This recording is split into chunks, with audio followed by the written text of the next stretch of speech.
ఈరోజు ఎపిసోడ్‌లో షాపింగ్ చేసుకొని ఇంట్లోకి వచ్చిన స్వప్న, రుద్రాని, ధాన్యలక్ష్మిని తిట్టి అపర్ణకు సారీ చెప్తుంది. కావ్య ఆ 2,00,000 తనకే ఇచ్చిందని చెప్తుంది. దీంతో కావ్యతో పాటు అందరూ షాక్ అవుతారు. ఇంతలో రుద్రాని కోపంగా, "ఈ షాపింగ్ అంతా అదేనా? తీసుకున్న 2,00,000 ఇష్టం వచ్చినట్లు ఖర్చు పెట్టుకొని వచ్చావా?" అంటూ కోపంగా నిలదీస్తుంది. ఇక స్వప్న, "కావ్య 2,00,000 నాకే ఇచ్చింది. తను ఆఫీస్‌కి వెళ్తుంది కదా! ఇంట్లో ఎవరికైనా ఏదైనా అవసరం వస్తే ఇవ్వమని చెప్పింది. అందుకే అవి నేను భద్రంగా దాచాను" అంటూ స్వప్న చెప్పగానే రుద్రాని అబద్ధం అంటుంది. అయితే నిజమేంటని చెప్పమని స్వప్న అడగగానే రుద్రాని నోరు మూసుకుంటుంది.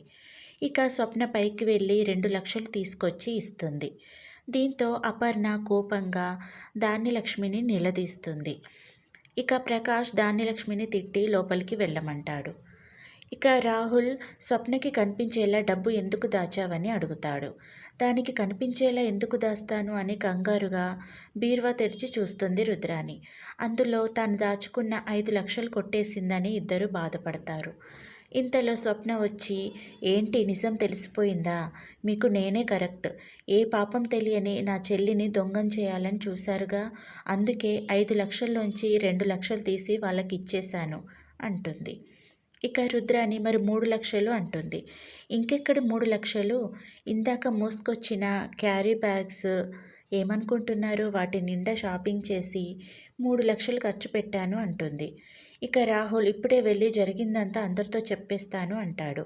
"ఆ చెప్పు, ఆ 5,00,000 గురించి, మీరు కొట్టేసిన 2,00,000 గురించి కూడా చెప్పు" అంటూ స్వప్న బెదిరించడంతో రుద్రాని, రాహుల్ షాక్ అవుతారు. "మీరు నా చెల్లి విషయంలో జోక్యం చేసుకుంటే మీకు ఇలాగే ఉంటుంది.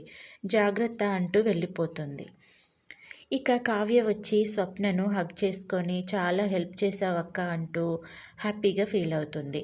ఇక మరోవైపు హాల్లో రాజ్‌నే చూస్తూ ఉంటుంది ఇందిరాదేవి. ఇక రాజు వచ్చి, "ఏంటి నానమ్మ అలా చూస్తున్నావు?" అంటాడు. "నేను ఒకటి అడుగుతాను, నిజం చెప్తావా?" అంటుంది. "ఏంటి నానమ్మ?" అంటాడు. "నీ కాపురం గురించి" అంటుంది. "అసలు నీకెందుకు అనుమానం వచ్చింది?" అంటాడు రాజ్.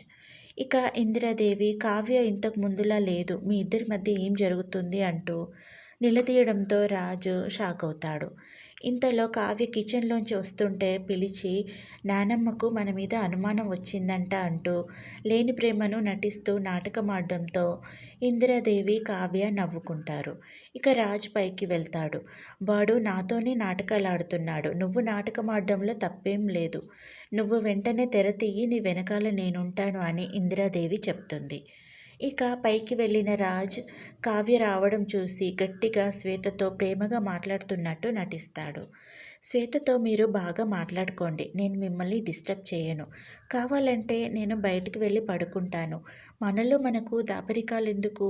మీరు క్లియర్గా చెప్పారు. నేను అర్థం చేసుకున్నాను" అని బెడ్షీట్స్ తీసుకొని బయటికి వెళ్తూ, "అవును, నేనిప్పుడు బయట పడుకుంటే అందరికీ అనుమానం వస్తుంది కదా. మీ ఇద్దరికీ పెళ్ళయి నేను మా ఇంటికి ఆటోలో వెళ్ళేదాకా ఇక్కడే పడుకుంటాను" అని కావ్య చెప్పడంతో రాజ్ షాక్ అవుతాడు. ఇంతటితో ఈరోజు ఎపిసోడు పూర్తవుతుంది. నా వీడియో మీకు నచ్చినట్లయితే ప్లీజ్ సబ్స్క్రైబ్ చేసుకోండి. Thank you for watching.